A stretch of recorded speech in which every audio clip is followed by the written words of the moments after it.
Le Grand Matin Sud Radio, 7h-10h. Maxime Liédo. Bonjour Régis Maillot. Bonjour Maxime, bonjour tout le monde.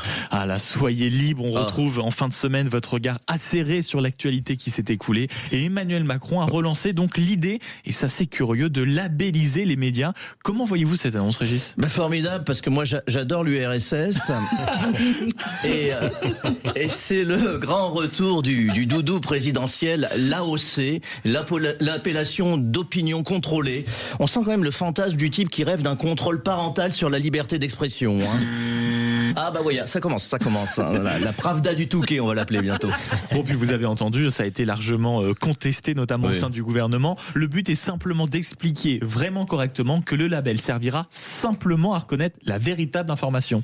Oui, ça sera le label serait indépendant, selon notre président. Alors indépendant, en Macronie, ça veut dire géré par quelqu'un que je connais déjà, il faut le savoir.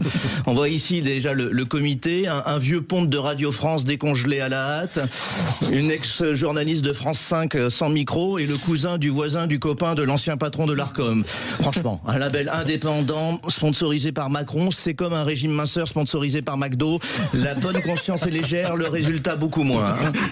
Et surtout, l'entourage du président a assuré qu'il ne s'agissait pas, contrairement à ce qu'on a pu entendre partout, d'un ministère de la vérité. Non. Et heureusement, ça ferait doublon avec l'Élysée. Alors, l'idée de Macron, c'est de rassurer le public. C'est vrai qu'en ce moment, les Français ont confiance en sa politique. Et c'est vrai que Macron, qui repère des médias sérieux, déjà qu'il n'arrive pas à repérer un Premier ministre durable, on part de très loin. Alors le vrai problème, c'est pas tant le label, c'est qui pose le tampon. L'AFP, Reporters sans frontières, l'Élysée, Thomas Legrand, on ne sait pas, on est à deux doigts du sceau vérité garantie par ceux qui la possèdent déjà. Là, c'est plus un label, en fait, c'est un brevet de pensée conforme, le goulag mental, avec certification qualité, quoi. Et puis, on a entendu quand même des politiques qui se sont indignés de ça, et des médias comme le groupe Bolloré, qui ont dénoncé en premier la dérive autoritaire. Alors celle-là, elle est quand même délicieuse parce que, bon, le gars, il a assez de chaînes pour organiser un coup d'État en prime time, mais il flippe d'un autocollant interdit par Macron. Mais au contraire, il devrait remercier Macron. Je veux dire, à 80% des Français qui ne croient plus dans l'info officielle, quand t'as un tampon validé par l'Élysée sur la vitrine de ta boutique, bah, c'est comme écrire glyphosate en énorme sur un paquet de quinoa.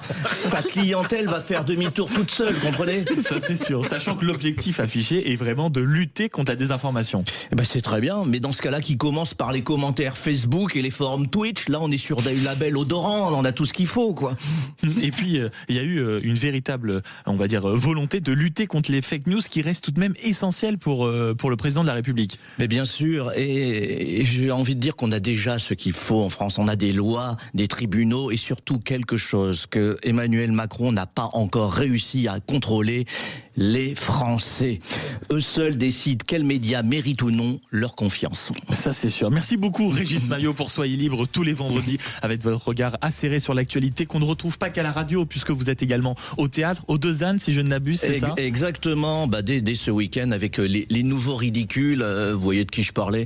Je vais parler. On en a quelques-uns. Ça sera tout ce samedi et puis pendant tout le mois de décembre. Et on prolonge parce que ça fonctionne pas mal. Génial. Voilà. Et puis également en tournée dans les belles régions. Exactement, dans les régions où on écoutait avec Sud Radio, il y aura du Bordeaux, il y aura du Toulouse, il y aura du Sanary, du Aix-les-Bains, voilà. Voilà, vous êtes un homme de goût. Merci beaucoup, mon cher Régis Maillot. Il est 8h12 et dans un instant, l'invité politique à mon micro ce matin, Philippe Tabarot, ministre des Transports. À tout de suite.